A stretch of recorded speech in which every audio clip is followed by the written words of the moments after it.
The first time Zara Matthews walked into the grand hall of Galactic Central University's xenobiology department, 3 students fainted, 2 immediately requested transfers, and 1 particularly dramatic floraxian started molting on the spot.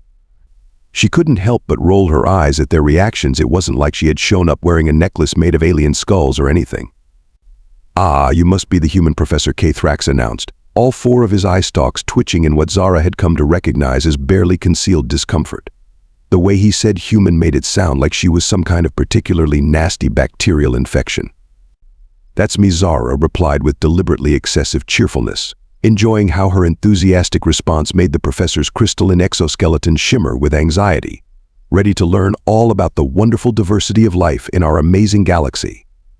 She may have laid it on a bit thick, but hey, if they were going to treat her like a monster, she might as well have some fun with it. The prestigious xenobiology program at GCU was supposed to be the pinnacle of interspecies education, where the brightest minds from across the galaxy came together to study the incredible variety of life forms that existed among the stars. What the brochure failed to mention was that being the only human correction, the only Deathworlder in the program, meant being treated like a combination of a nuclear weapon and a circus attraction.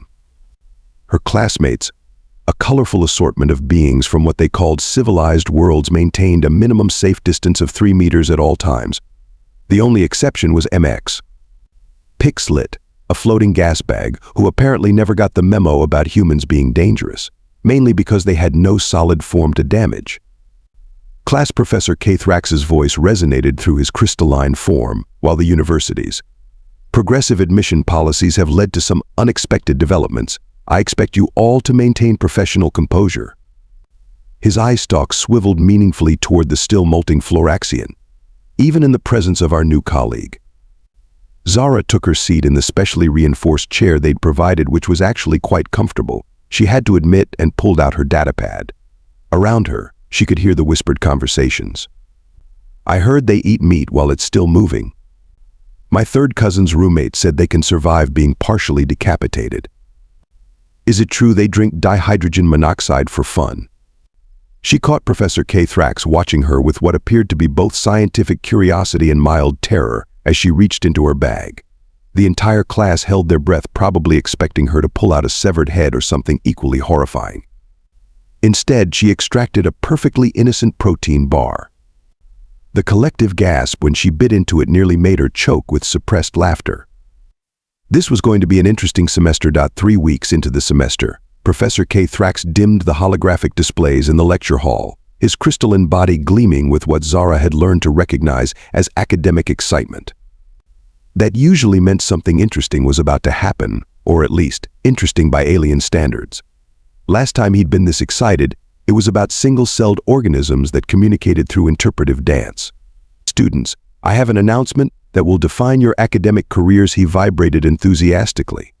"Our next major assignment will be a field study on." His eye stalks quivered dramatically. "Nexus 7. The reaction was instantaneous. A wave of terrified chittering swept through the classroom. Someone in the back began singing their species' death dirge. The floraxian who had finally stopped molting started up again.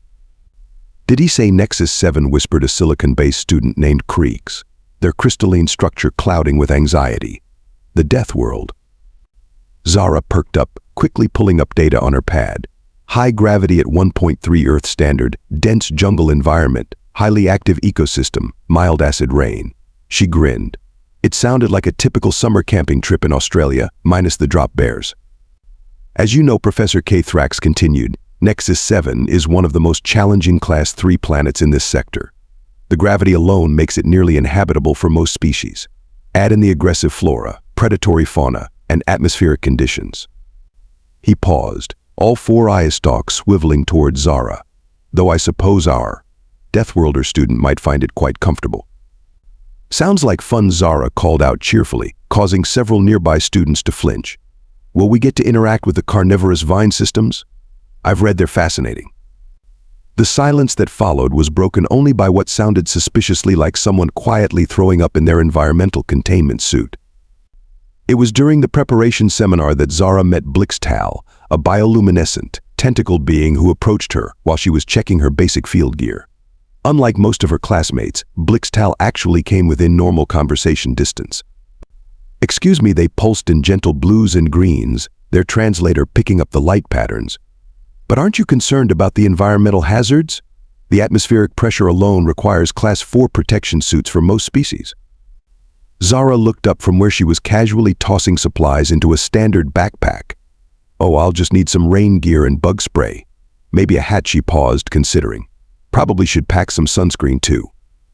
Blixtal's tentacles writhed in what might have been horror or fascination. It was hard to tell with cephalopods. But the gravity, the predators, the toxic spores. We've spent the last week in survival training. Indeed, the preparation phase had been intense. The alien students had been drilling in heavyweight environmental suits, practicing emergency procedures, and learning to operate various pieces of protective equipment. Meanwhile, Zara had spent most of that time helping the instructors demonstrate what they called extreme survival scenarios, which mostly involved her doing normal human things like jumping, running, or eating without using a molecular deconstructor first. "Look," Blixtal pulsed anxiously, their colors shifting to concerned purples. "I've been reading about humans. You're impressive, sure, but even deathworlders have limits. Nobody's ever scored higher than a 67% survival rating on Nexus 7. Zara couldn't help but laugh. "Blixtal, I grew up in Minnesota. We used to go camping in -40-degree weather for fun. Trust me, I'll be fine." The days leading up to the expedition were filled with increasingly elaborate preparation rituals. Students were fitted with custom environmental suits that cost more than a small spaceship. Emergency beacons were distributed, tested and tested again. Medical protocols were established, and evacuation procedures were drilled into everyone's heads, appendages, or relevant sensory organs. Professor K. Thrax held daily briefings, each more dire than the last. "Remember," he emphasized, his crystalline form vibrating with seriousness, "this is not just an academic exercise. This is a test of survival in one of the most hostile environments known to sentient life." Zara, who had been doodling in her notebook, raised her hand. "Quick question, are we allowed to collect samples of the local flora? Some of those carnivorous plants look perfect for my windowsill 3 image generate according to script 16/9. The professor's eye stalks all pointed in different directions, a sign of extreme distress. "Ms. Matthews, this is not a gardening expedition. The vertebrate-consuming vegetation of Nexus 7 is not suitable for decoration." "But they're so pretty," Zara protested. "And my dorm room could use some color." Somewhere in the back of the room, the Floraxians started molting again. The day before departure, Blixtal found Zara in the university's arboretum, where she was enjoying a sandwich while reading through xenobotany texts. Their tentacles were tied in what appeared to be actual knots, a sure sign of extreme anxiety among their species.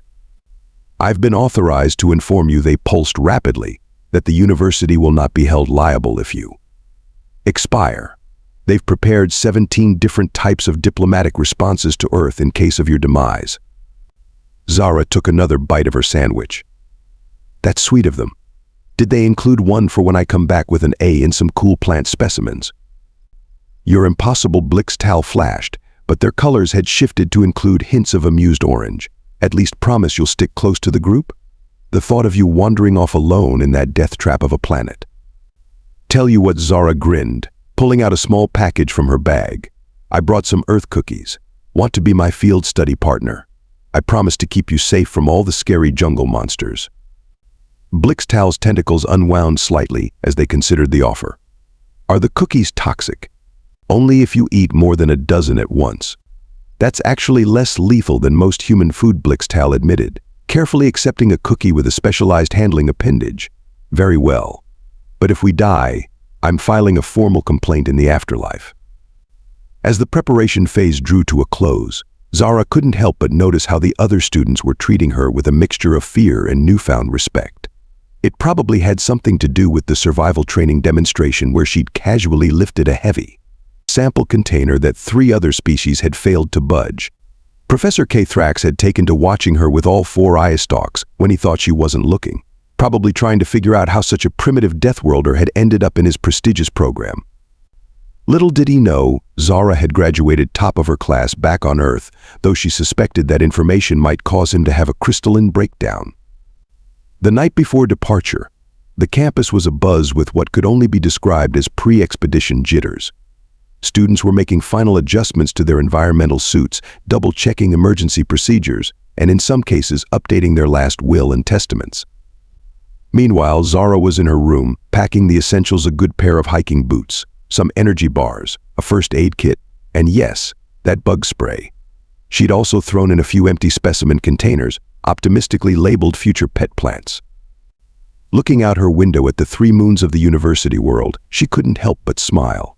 Tomorrow was going to be interesting, and if there was one thing humans excelled at, it was turning certain death situations into amusing anecdotes for later. The transport ship descended through Nexus 7's atmosphere with all the grace of a drunken space whale. Inside, 23 students in state-of-the-art environmental suits clutched their safety harnesses, while one human in hiking boots and a rain jacket casually flipped through a field guide. Beginning final descent, announced the pilot, their voice strained. Gravity compensators at maximum. May whatever daddies you believe in have mercy on your various anatomical structures. This is so exciting, Zara exclaimed, peering out the viewport at the dense jungle below. Several of her classmates made sounds that suggested exciting wasn't quite the word they would have chosen. Terrifying, suicidal, or completely insane might have been more accurate. The ship touched down in a small clearing, sending waves of purple vegetation swaying in all directions. Professor Thrax's voice crackled through their comm systems. Remember your training. Triple-check your suit seals. Maintain constant biometric monitoring. And please, try not to become another statistic in the university's mortality reports.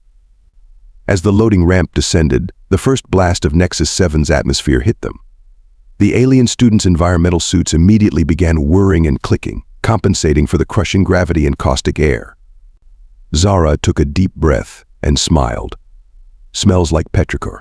Must have rained recently. Blick's towel, wobbling slightly in their reinforced suit, flashed concerned patterns. That's the highly corrosive acid precipitation you're smelling. Oh, neat. The pH levels must be similar to apple juice.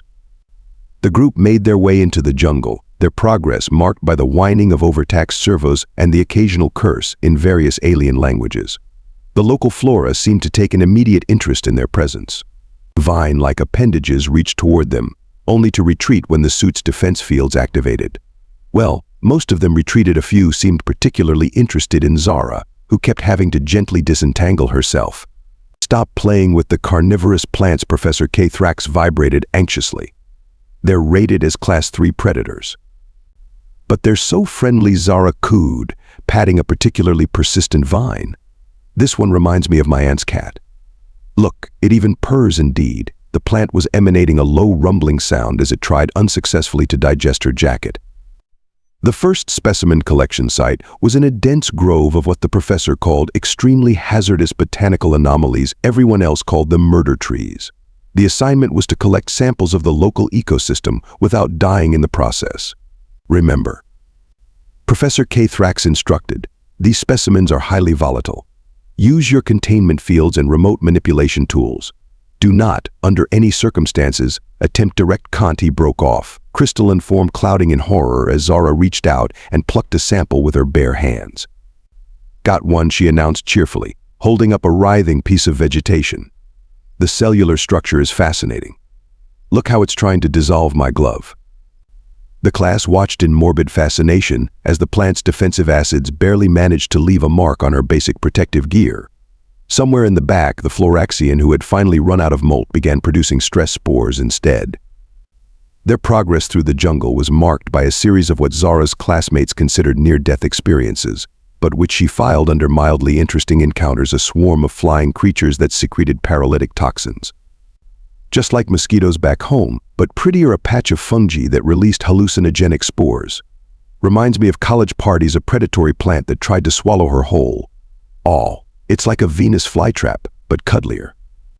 Blick's Tal, who had somehow been roped into being her collection partner, was alternating between genuine scientific curiosity and pure terror. How are you doing this? They pulsed frantically after watching Zara casually step over what the survey maps marked as absolutely lethal terrain. The gravity alone should be crushing you. But oh, this. It's just like walking uphill with a heavy backpack. Though I probably should have done more squats at the gym last week, my calves are going to be sore tomorrow. The real excitement came when they encountered what Professor K. Thrax called an apex predator situation. The massive creature burst from the underbrush, all teeth, claws, and evolutionary bad attitude. The alien students activated their emergency protocols, their suits shifting into defensive configurations as they prepared for certain doom. Zara's reaction was slightly different. "Oh my God, it's adorable," she squealed, already reaching for her specimen collection kit. "Look at those secondary jaw structures. And the acidic drool. This is amazing." The creature, which had never encountered a human before, seemed confused by her complete lack of fear. It roared, displaying multiple rows of razor-sharp teeth. Yes, very impressive," Zara nodded appreciatively. "The quaternary molars are perfectly adapted for crushing exoskeletons. Professor, can I include this in my thesis? I think I'm in love." The predator, faced with what it was beginning to suspect might be an even more dangerous predator, took a hesitant step back. "Don't go," Zara called out, already taking notes. "I have so many questions about your digestive system and your hunting patterns. Do you use those extrasensory organs for electromagnetic detection?" the structure suggests. The apex predator of Nexus 7, terror of the jungle, scourge of all local life forms, turned and fled into the underbrush. "Fascinating behavioral response," Zara scribbled in her notebook. "Shows clear signs of advanced threat assessment capabilities." Professor K. Thrax, who had been frozen in place during the entire encounter, finally found his voice. "Ms. Matthews, did you just scare away a Nexusian death stalker by trying to study it? Is that what they're called? Cool name. Do you think it'll come back? I have more questions about its metabolic rate." The rest of the specimen collection proceeded with what the alien students considered terrifying efficiency. Zara's sample container quickly filled with things that, according to all known scientific literature, should have killed her several times over. She approached each discovery with the enthusiasm of a child in a candy store, if the candy store was filled with things that wanted to eat you. "Look at this gorgeous fungal network," she exclaimed, poking at something that immediately tried to dissolve her finger. "The mycelial structures are incredible. And see how it responds to electrical stimuli. I wonder if it's sentient." Blixtal, who had gradually shifted from terror to a sort of resigned amazement, helped her document the findings. Their tentacles had finally unknotted enough to hold a data pad steady. "Your species' definition of gorgeous is deeply concerning." They pulsed, but there was a hint of admiration in their bioluminescence.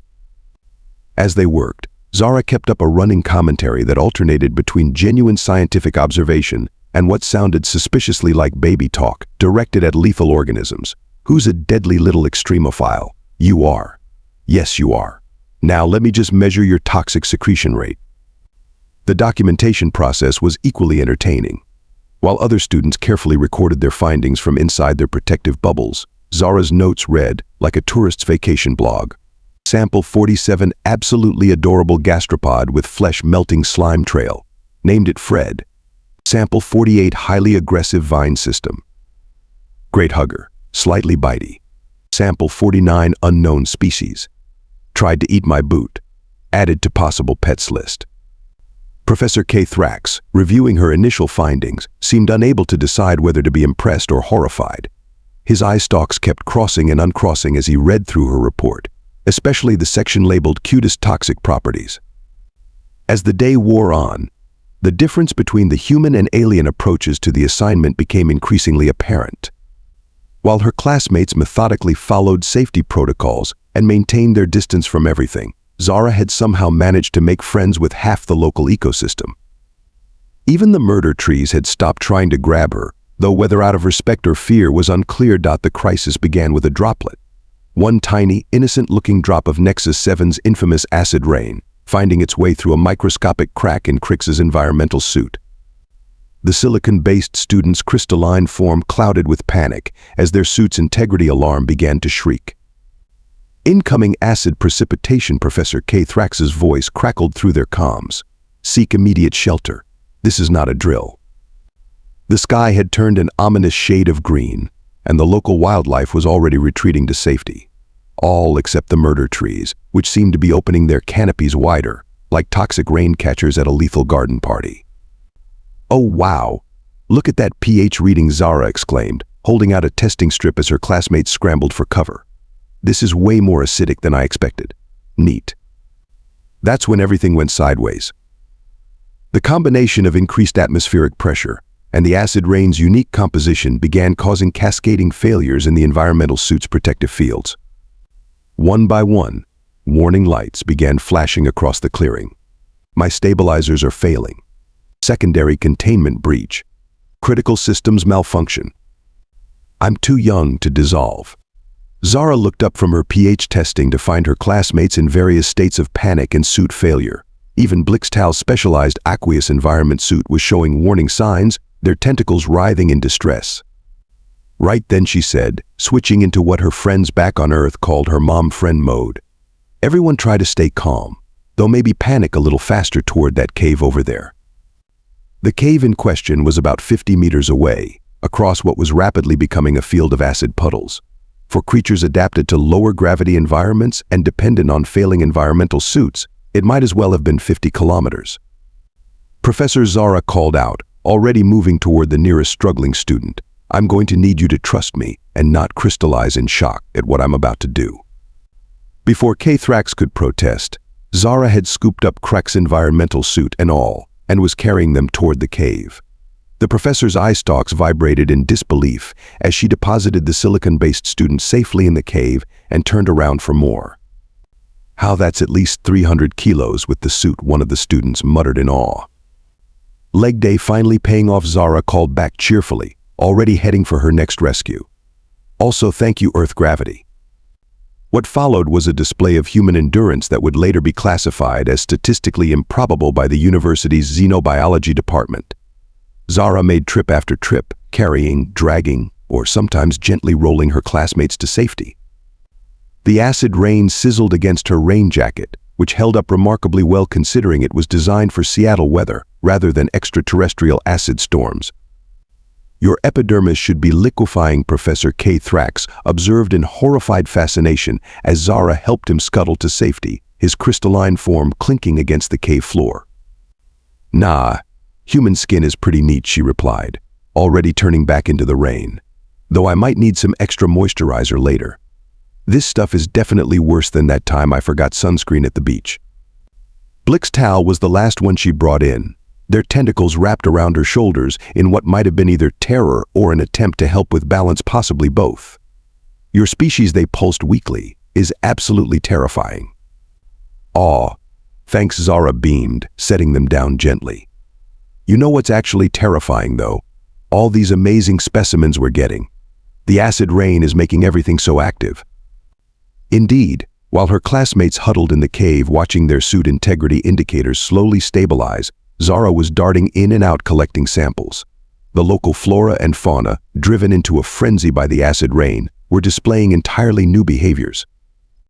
"Look at this," she called out excitedly, holding up what appeared to be a violently thrashing specimen jar. "The murder trees are releasing their spores. The acid rain must be part of their reproductive cycle. This is amazing data for our assignment."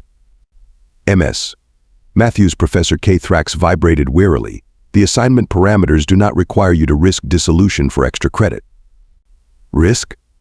Please," Zara scoffed, carefully labeling her newest specimen.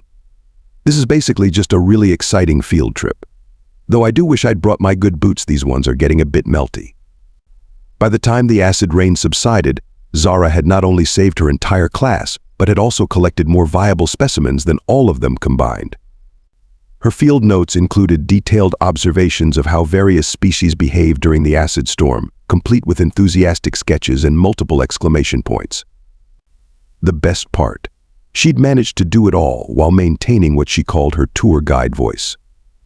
And if you look to your left, you'll see a perfect example of adaptive behavior in crisis conditions. Note how the predatory fungal colony is extending its mycelial networks to absorb the excess acid. Absolutely fascinating. Please keep all appendages inside the cave unless you want to become part of the exhibit. The return to Galactic Central University was markedly different from their departure. Gone was the terrified silence. replaced by animated chatter about their slightly unconventional field study.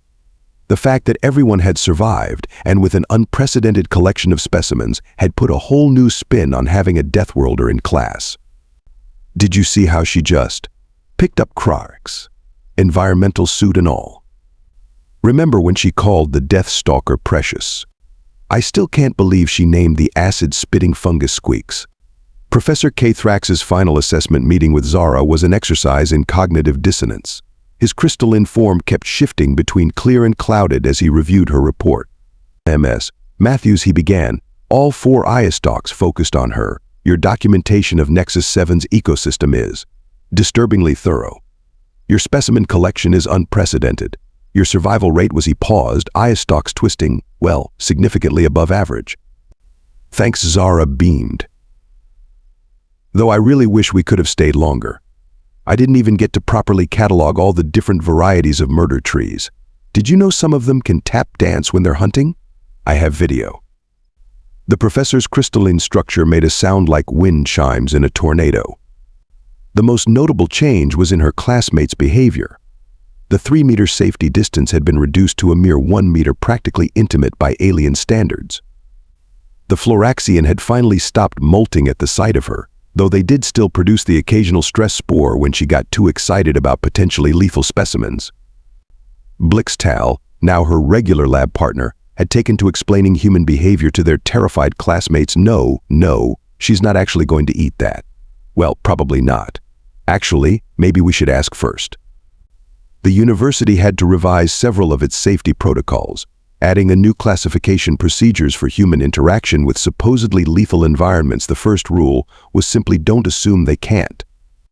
As for Zara, she'd gotten top marks in xenobiology and a special commendation for excessive enthusiasm in the face of certain death, which she promptly framed and hung in her dorm room, right next to her collection of adorable preserved specimens from Nexus 7.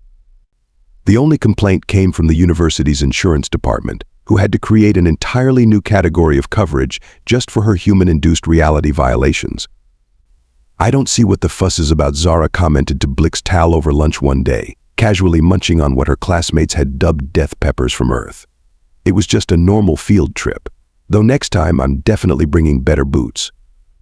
The entire cafeteria watched in horrified fascination as she took another bite of the pepper, many wondering the same thing: what exactly did humans consider an abnormal field trip?